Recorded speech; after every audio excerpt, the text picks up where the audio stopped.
कहानी की शुरुआत में ये दिखाया जाता है कि जैक हॉल अपने दो साथियों के साथ, जिनका नाम फ्रैंक और जेसन है, एटलांटिका में है।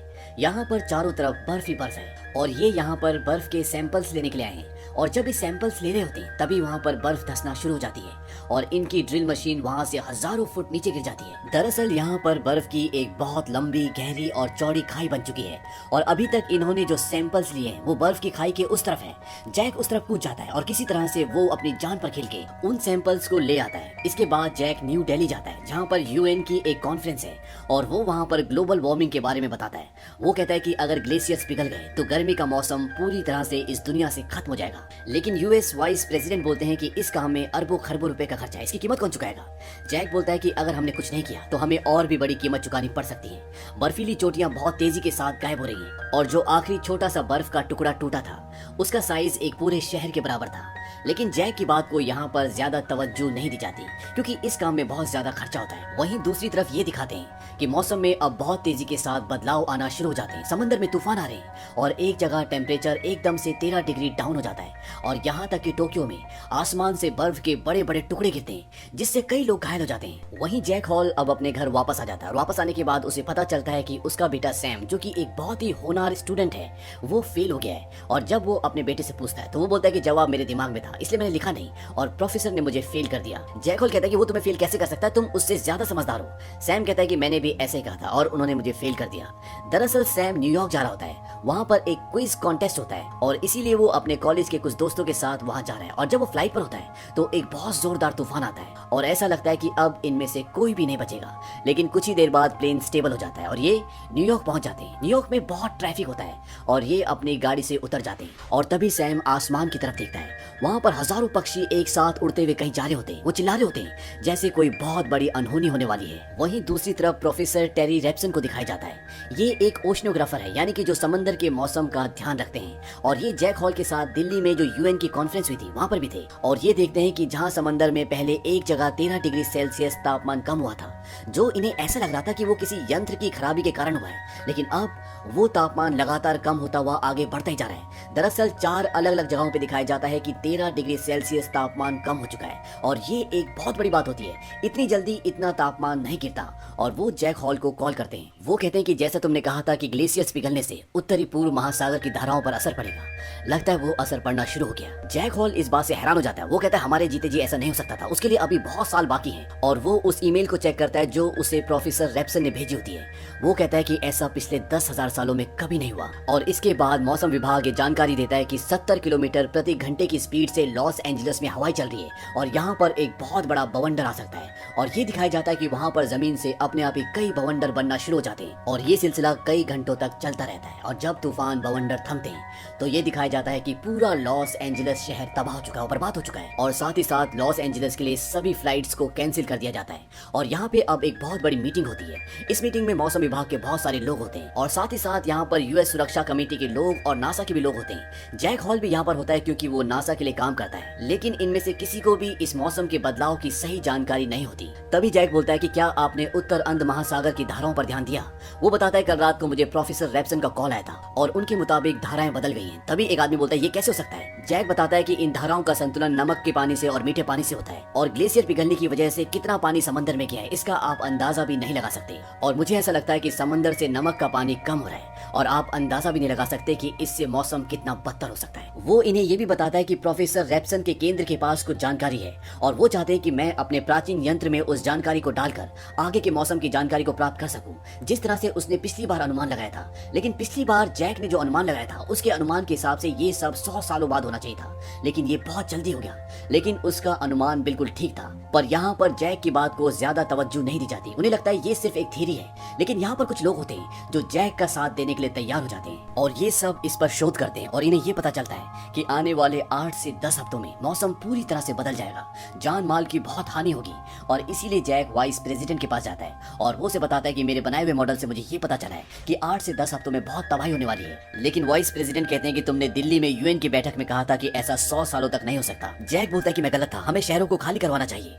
वाइस प्रेसिडेंट बोलते हैं कि शायद तुम इस बार भी गलत हो, हम शहरों को खाली नहीं करवा सकते और वो वहां से चले जाते हैं। वहीं दूसरी तरफ ये दिखाया जाता है कि ब्रिटिश रॉयल फैमिली 3 हेलीकॉप्टर्स में कहीं जा रही होती है और रास्ते में बहुत सारे बादल होते हैं। वहाँ टेम्परेचर लगातार गिरना शुरू हो जाता है और टेम्परेचर इतना डाउन हो जाता है कि हेलीकॉप्टर हवा में जम जाते हैं और वो आसमान से नीचे गिर जाते हैं और ब्रिटिश रॉयल फैमिली पूरी की पूरी बर्फ में दफन हो जाती है। वहीं दूसरी तरफ न्यूयॉर्क के मैनहट्टन शहर में, जहाँ पर जैक का बेटा सैम होता है, वहाँ पर बारिश होना शुरू हो जाती है और पानी जमीन से भी आना शुरू हो जाता है और तभी वहाँ पर एक बहुत बड़ी सुनामी आती है और उस सुनामी में पूरे मैनहट्टन शहर में पानी पानी हो जाता है। वहाँ पे सड़कों पर पानी आ चुका है, लोग अपनी जान बचाकर भाग रहे होते हैं। वहीं दूसरी तरफ ये दिखाते हैं कि जैक अभी भी अपनी रिसर्च को जारी रखता है और उसे ये पता चलता है कि आने वाले समय में 3 जाइगेंटिक हैरिकेन आने वाले हैं, यानी कि बहुत बड़े बवंडर, और ये 3 जगहों पर आएंगे, कनाडा, स्कॉटलैंड और साइबेरिया। और 24 घंटों में ये अपना पूरा रूप बदल लेंगे और 48 घंटों में ये कहां तक फैल जाएंगे इसका अंदाजा भी कोई नहीं लगा सकता। वो प्रोफेसर रैप्टन को पूरा डेटा भेजता है और वो उन्हें बताता है कि 7 से 8 दिन बाद जब ये पूरा बवंडर, पूरा तूफान खत्म होगा तो हम आइस एज में पहुंच जाएंगे। जैक प्रोफेसर को बोलता है कि तुम वहां से निकल जाओ क्योंकि तूफान उसी तरह बढ़ रहा होता है। प्रोफेसर बोलते हैं कि अब बहुत देर हो चुकी है। वहीं दूसरी तरफ ये दिखाते हैं कि जैक का बेटा सैम अभी भी न्यूयॉर्क में फंसा हुआ है और वो अपने डैड को कॉल करता है और वो उनसे पूछता है कि ये सब क्या हो रहा है। उसके डैड उसे बताते हैं कि तूफान बहुत जल्दी वहां पर आने वाला है और हालात बहुत बदतर हो जाएंगे और हवा इतनी सर्द होगी कि लोग जमकर मर जाएंगे। यहाँ पर सैम अपने डैड से ज्यादा बातें नहीं कर पाता क्योंकि पानी का लेवल धीरे धीरे बढ़ रहा होता है और वो टेलीफोन बूथ के ऊपर तक आ जाता है और फोन कट जाता है। अब जैक अपने बेटे को लेने के लिए न्यूयॉर्क जाना चाहता है, लेकिन उसका साथी बोलता है कि तुम वहां मत जाओ, अगर तुम वहां गए तो तुम कभी भी वापस नहीं आ पाओगे। जैक बोलता है कि मैं पहले भी कई बार बर्फीली जगहों पर जा चुका हूँ। उसका दोस्त बोलता है कि ये वैसी जगह नहीं होगी। उसकी पत्नी भी वहां पर होती है। जैक अपनी पत्नी से कहता है कि मुझे मत रोकना और जैक अपने बेटे को बचाने के लिए न्यूयॉर्क निकलने की तैयारी करता है। तभी वहां पर उसका सीनियर आता है और वो कहता है कि तुम्हें ये सारी बातें प्रशासन को समझानी होगी। जैक बोलता है कि मैं पहले कोशिश कर चुका हूँ। वो बोलता है कि तुमसे प्रेसिडेंट मिलना चाहते हैं और वो प्रेसिडेंट से मिलने जाता है और उन्हें समझाता है कि ये तूफान 7 से 8 दिन चलेगा और तूफान रुकने के बाद यहाँ का टेम्परेचर उतना ही होगा जितना पिछले शीत युग यानी आइस एज के वक्त था। वो जैक से पूछते हैं कि अब हम क्या कर सकते हैं। जैक उन्हें बताता है कि हम दक्षिण में जितना दूर तक जाएंगे उतना सेफ रहेंगे। प्रेसिडेंट पूछते हैं जो लोग उत्तर में फंसे हुए हैं उनका क्या। जैक बोलता है कि उनको बचाना मुश्किल है, अगर वो अपने घर पर रहकर दुआ करे तो यही उनके लिए अच्छा होगा। और ये कहकर जैक वहाँ से निकल जाता है क्योंकि उसे न्यूयॉर्क के मैनहट्टन शहर जाना है जहाँ पर उसका बेटा फंसा हुआ है। और अब यहाँ पर प्रेसिडेंट ये डिसाइड करते हैं कि जैसा जैक ने कहा है हम वैसे करेंगे। हम सेना को उत्तर में नहीं भेज सकते क्योंकि अगर हमने सेना को उत्तर में भेजा तो शायद वो कभी वापस आ ही ना पाए। और जंग के दिनों में भी ऐसे ही रूल फॉलो होते हैं, जितने लोगों की जान बचाई जा सकती है उतने लोगों की जान बचाई जाती है। और अब इन्हें लगभग आधे देश को खाली करवाना है। वहीं दूसरी तरफ ये दिखाया जाता है कि जैक अब न्यूयॉर्क के लिए निकल चुका है और न्यूयॉर्क में उसके बेटे ने जिस बिल्डिंग में आसरा लिया होता है वहाँ पर और भी बहुत सारे लोग होते हैं और वहाँ पर सैम यानी कि जैक के बेटे के दोस्त भी होते हैं। अब यहाँ पर कुछ देर पहले जो पानी सड़कों में भरा हुआ था वो पूरी तरह से जम चुका है, वो बर्फ बन चुका है और बाहर कई सारे लोग दक्षिण की तरफ जा रहे होते हैं। और यहाँ पर अंदर ये ऐलान किया जाता है कि सब के सब उनके साथ दक्षिण की तरफ जाएंगे। लेकिन सैम बोलता है कि हमें बाहर नहीं जाना चाहिए, यहाँ पे हालात और भी बदतर होंगे, ठंड और भी बढ़ जाएगी। मेरे पिता मौसम विभाग में वैज्ञानिक हैं, हमें अंदर रहकर इंतजार करना चाहिए। लेकिन सैम की बात को कोई नहीं मानता। वो कहते हैं कि हम यहाँ पर भूख से, ठंड से मर जाएंगे और वो सब के सब वहाँ से निकलना शुरू करते हैं। लेकिन सैम और उसके कुछ दोस्त यहाँ पर रुक जाते हैं। सैम के डैड ने उसे कहा था कि वो उसे यहाँ पर लेने के लिए आएंगे। वो यहाँ पर कुछ किताबें जलाते ताकि कुछ गर्मी पैदा हो सके। सैम का दोस्त सैम को बोलता है कि पृथ्वी का उत्तरी भाग पूरी तरह से इस तूफान की चपेट में है। यूरोप 15 इंच बर्फ के नीचे धंसा हुआ है। मुझे नहीं लगता कि तुम्हारे डैड यहाँ पर तुम्हें बचाने के लिए आ पाएंगे। सैम बोलता है कि वो आएंगे क्योंकि सैम के डैड ने उसे कहा था कि मैं तुम्हें लेने के लिए आऊंगा। वहीं जैक सैम को लेने के लिए आ रहा होता है। वो अपनी गाड़ी में होता है लेकिन सड़कों पर बहुत गहरी और बहुत ऊंची बर्फ होती है, इसीलिए गाड़ी जा नहीं पाती।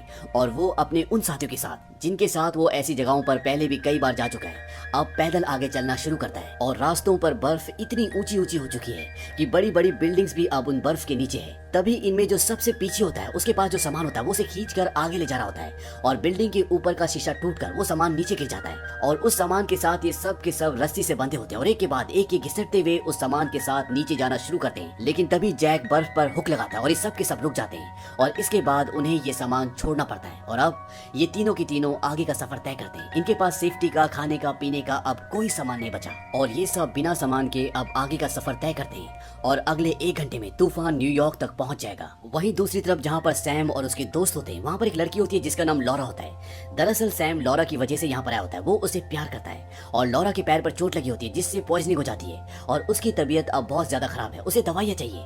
यहाँ पर एक पानी का बहुत बड़ा शिप भी अंदर तक आ चुका होता है और ये कहते हैं कि उस शिप में दवा जरूर होगी और वो अपने दोस्तों के साथ बाहर दवाई लेने के लिए जाता है। और जब ये वहाँ से उस शिप के अंदर दवा लेने के लिए जाते हैं तो बाहर दिखाते हैं कि वहाँ पर कुछ भेड़िए भी होते हैं जो जू से छूटकर यहाँ पर आ गए होते हैं और ये भेड़िए उस वक्त इनके ऊपर हमला कर देते हैं जब ये दवा लेके वापस आ रहे होते हैं, लेकिन ये किसी तरह से उनसे बचकर शिप से दवा लेकर बाहर आ जाते हैं और तभी ये दिखाते हैं कि मैनहट्टन शहर में अब तूफान आ चुका है और हर चीज जमना शुरू हो जाती है। लेकिन सैम और उसके दोस्त किसी तरह से लाइब्रेरी के अंदर पहुंच जाते हैं जहां पर उन्होंने आश्रय लिया होता है और वहां पर वो सारी किताबें जला देते हैं, क्योंकि अगर ये किताबें नहीं जलाएंगे तो ये जमकर मर जाएंगे। वहीं दूसरी तरफ सैम के पिता जैक अपने दोस्त के साथ आ रहे होते हैं, वहां पर भी हर चीज जमना शुरू हो जाती है और वो भी एक जगह पर शेल्टर ले लेते हैं। और जब तूफान वहां से गुजर जाता है तो वो उस लाइब्रेरी की तरफ निकल पड़ते हैं जहां पर उनका बेटा सैम है, और वो रास्ते में ये भी देखते हैं कि वो सभी लोग पूरी तरह से बर्फ में जमकर मर चुके होते हैं जो लाइब्रेरी से निकलकर आगे का सफर तय कर रहे थे। अब सैम के डैड उस जगह पहुंच जाते हैं जहां पर सैम और उसके दोस्तों ने शेल्टर लिया है और वो देखते हैं कि वो सब के सब एक कमरे में, हालांकि यहाँ पर चारों तरफ बर्फ ही बर्फ होती है, लेकिन इन्होंने वहां पर आग जलाई होती है, इसीलिए ये गर्माहट की वजह से बच जाते हैं। सैम अपने डैड को देखता है और उनके गले लग जाता है। वो कहता है कि मुझे पता था कि आप जरूर आएंगे। दरअसल सैम के डैड जैक ने उसे कभी भी टाइम नहीं दिया था क्योंकि वो हमेशा अपने काम में व्यस्त रहते थे, लेकिन अब सैम के सारे गिले सारे शिकवे खत्म हो चुके हैं क्योंकि उसके डैड अपनी जान पर खेलकर उसे बचाने के लिए यहाँ पर आए। और अब जबकि तूफान थम चुका है तो यहाँ पर हेलीकॉप्टर आते हैं और जैक, उसके बेटे सैम और उसके दोस्तों को सबको बचा लिया जाता है। वहीं दूसरी तरफ ये दिखाया जाता है कि वाइस प्रेसिडेंट अब प्रेसिडेंट बन चुके हैं क्योंकि प्रेसिडेंट की इस तूफान में, इस आपदा में मृत्यु हो चुकी होती है, और वाइस प्रेसिडेंट जो कि अब प्रेसिडेंट बन चुके हैं वो मैक्सिको में होते हैं और वहाँ से अपना भाषण देते हैं। उन्हें अपनी गलती का एहसास भी होता है क्योंकि उन्होंने जैक की बातें नहीं सुनी थी। वो कहते हैं कि हम प्रकृति के साथ छेड़छाड़ करेंगे और प्रकृति हमें उसकी सजा नहीं देगी, ऐसा हो ही नहीं सकता। प्रकृति ने हमें दिखा दिया है कि हम उसके सामने कुछ भी नहीं है और अब इंसानियत पूरी तरह से बदल चुकी है। जिन देशों को हम कमजोर मानते थे उन्होंने इस मुश्किल की घड़ी में हमारा साथ दिया, हमें आसरा दिया, और मैं ये बात कभी नहीं भूलूंगा।